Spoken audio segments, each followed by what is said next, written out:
Hey, what's going on guys? Jake Animated Talk here, and today is about time we talk about the young lion, the young Simba, Leopold Vermillion. With all the insane power-ups that are happening in the Spade Kingdom War arc, each individual character has been surprising us by a long shot, especially the Magna. I still cannot get over what Magna did. I'm sorry guys. I'm probably going to keep bringing this up in many videos, but I'm just so surprised. I was also shocked to see what Luck did with his ultimate magic as well, and I cannot wait to see all the other characters from the Heart Kingdom squad to see what they're going to do with their ultimate magic, and that's why we are here for today's video to talk about Leopold's ultimate flame magic. So before we get started, guys, be sure to subscribe to the channel with notification bells on if you are new to the channel, and give this video a huge like. As always, the like goal is 2,000 likes. Now let's get into it. So when it comes to Leopold, he was always one of those characters within the community, which we always wondered, how in the world is he going to surpass his siblings, knowing that Fuegoleon and Mereoleona are two top-tier strong captains within the series. With Mereoleona animalistic fighting style and the master at Mana Zone, and Fuegoleon who has overwhelming flame magic on top of the fact now he has the fire spirit, the Salamander. That's a lot for Leopold to surpass if he wants to one day, which he does. But having two of these characters, both his siblings, Fuegoleon and Mereoleona, both having unique powers to them, what's unique about Leopold and what can he do to close in the gap the older he gets and the stronger he will become? What potential does he have to surpass these two? And Leopold, since the beginning, he has been trying to surpass his siblings for the longest time. In chapter 36, during the aftermath of the Eye of the Midnight Sun raid when Fuegoleon went down, Charlotte was telling Julius and everyone that they will get stronger after this, but Leopold burst out and said he is the one who's going to be the strongest. Upon saying this, he started to remember the reason why Fuegoleon has the marking in the middle of his head, which was explained to us that this is a mark and a family sign of a personal oath, which means that one is ready to conquer themselves and to become king. This really inspired Leopold because citizens within the royal and noble realm talk about that Fuegoleon might be the one that becomes both kings, the Wizard King and the king of the country at the same time, having both thrones, which would make him the true king. Leopold then marks himself and gives his own personal oath and said he does not want to be like his brother. He wants to be the man that surpasses even Fuegoleon, and he told Asta that he is the one who will be the next Wizard King. So besides Yuno and Asta, Leopold is another young generation magic knight who wants to be the next Wizard King, and that's why he looks at Yuno and Asta as his rival.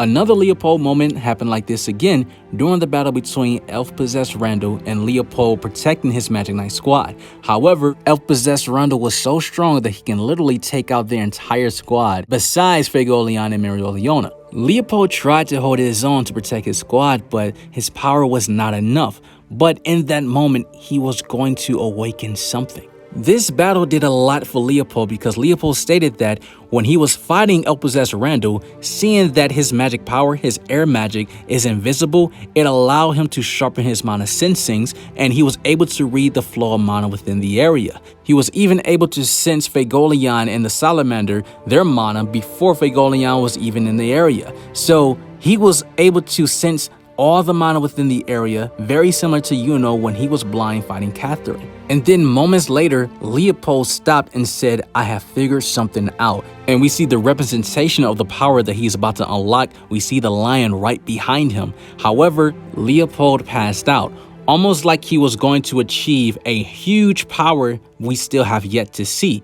And just like when when he started to figure out the flow of mana, we seen how the early signs of him using Mana Zone, he was able to control the mana within the area because his mana sensing and the way he was reading the flow of mana within the area, they were extremely sharp. So I believe that Leopold within this moment, he was going to achieve something very similar in the way of using his own smaller version of Mana Zone. But we did not see it, and he was saved by his brother Fuegoleon, and he was so happy to see his brother back, stronger than he ever has been before, and being chosen by the Salamander. He said to himself that I'm going to surpass you still. And there is a huge reason why Leopold in that moment didn't achieve Mana Zone or any new power-up or anything new in particular. It's more than just him run out of mana and passing out. It's the reason why he's constantly run out of mana, which is holding him back to surpassing his own siblings. When the Fire Spirit Guardian Flogo was training Leopold on the way to use True Flame Magic, he started to notice that there is something holding Leopold back, and he questioned what's making him so hesitant to use his true power.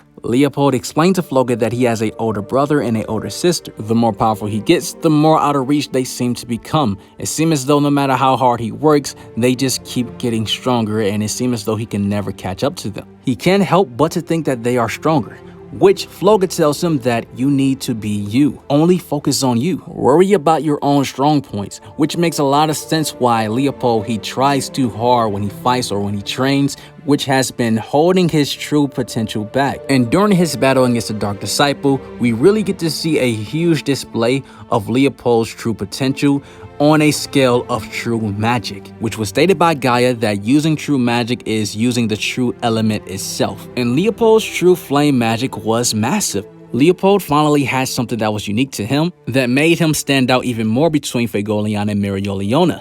And now, in the current story, the elves brought Leopold and many others to Elysia to learn ultimate magic, and now that we know for certain that each character that went there came back and learned ultimate magic because we see it displayed between luck. Now that Leopold is no longer holding back his hesitation to use his full power, and now that he can use the true magic and ultimate magic, and the Dryad explained it at the Heart Kingdom squad, them using the natural laws of using the magic runes, using mana method, which increases their magic power even more by using the natural mana, which is naturally using mana zone, but just in a different method. I believe that Leopold is going to awaken that mana zone that he was going to achieve before, with on top of the fact of ultimate magic, and I believe that his ultimate flame magic would change the color of his flames to blue flames, very similar to when Mereoleona used her Purgatory Mana Zone spell when her flames went from regular color flames to blue flames, which is Mereoleona's most devastating attack spells. And Leopold doing something similar to this, but in his own way, is not too far-fetched because Leopold has that amount of mana to achieve that, because the Dryad stated that since the Heart Kingdom squad learned how to use mana method, it allows them to use more magic power than they originally have, which increases the chance for them to artificially use ultimate magic. In training in Elysia, they can be drawn closer to mana. Leopold, since he's already a royal, he'll have more than enough mana at this point to achieve Mana Zone and achieve a spell very similar to Mereoleona, and by combining the true magic and ultimate magic, his flames will have the natural ability to be hotter than Fuegoleon's and Mereoleona, and the hottest flame does turn to blue, so Leopold would naturally have blue flames, very similar to Dobby. Now, of course, Leopold's favorite spell is Profound Spiral Flames or regular Spiral Flames, which I can see him creating a whole bunch of runes within the area and creating multiple Spiral Flames using the mana within the area of his ultimate magic. And unlike Magna, Leopold is not that creative with his flame magic. However, what he lacks in creativity, he makes up for his destructive power, so I can see him summoning a huge flame fireball that's similar to what Randall created with his air magic. I can see Leopold creating something similar to that because he did in the past, but it was a smaller fireball. But he can create something bigger now with more mana and on top of the fact of ultimate magic. I also see Tabata bringing back this old spell that Leopold used since chapter 34. It was his flame magic Exploding Flames, where he was sending multiple fireballs within the area that were just exploding. Yeah, self-explanatory. But in this time, I do see it in a way of ultimate magic where there will be many exploding fireballs where he'll be able to control an area, and it can work as defense spells and also an attack spell as well. Overall, I am excited to see what Leopold is going to bring, and I do believe that we will see ultimate flame magic from him, and it could be possibly blue flame magic, and I think it would just be fire, just like the fire content you will constantly see if you subscribe to the channel with notification bells on. You guys have an awesome life. Take care of yourselves. Stay blessed, and I'm out.